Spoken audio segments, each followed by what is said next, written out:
হিমন্তৰ ভয়ত কঁপিছে মিয়া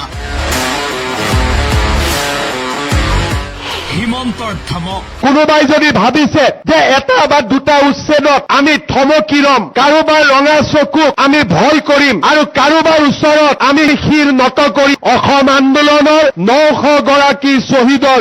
মৃত্যুৰ হিচাপ নোলোৱালৈকে আমি ক্ষান্ত নহওঁ আৰু ঘৰ এৰি পলাল মিয়া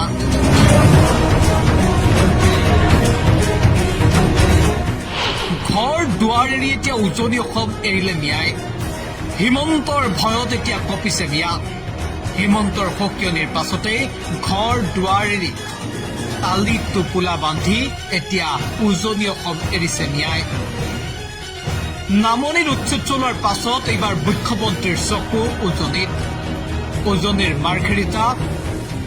আৰু গোলাঘাটৰ উৰিয়াম ঘাটত চকু অসম চৰকাৰৰ উৰিয়াম ঘাটত মাত্ৰ কেইটামান বছৰৰ ভিতৰতে বনাঞ্চল বেদখল কৰি ঘৰ সজা লোকক সকিয়নি দিছিল মুখ্যমন্ত্ৰীয়ে উচ্ছেদৰ জাননী পোৱাৰ পাছতে এতিয়া শাৰী শাৰী গাড়ীত এইদৰে তালি টোপোলা বান্ধি হাজাৰ হাজাৰ পৰিয়ালে এৰিছে গোলাঘাটৰ উৰিয়াম ঘাট সামাজিক মাধ্যমত ভিডিঅ' শ্বেয়াৰ কৰি মুখ্যমন্ত্ৰীয়ে বৰ্ণনা কৰিলে কিমান ভয়াৱহ পৰিস্থিতিৰ সৃষ্টি হৈছে এতিয়া উজনিত যোনে বুজিব লাগে তেওঁলোকে বুজিছে আৰু য'তে আমি কৈছো যে এই মাটি অসমীয়াৰ তেওঁলোকে আজিকালি নিজে আঁতৰি যোৱাৰ পৰম্পৰাও আৰম্ভ কৰিছে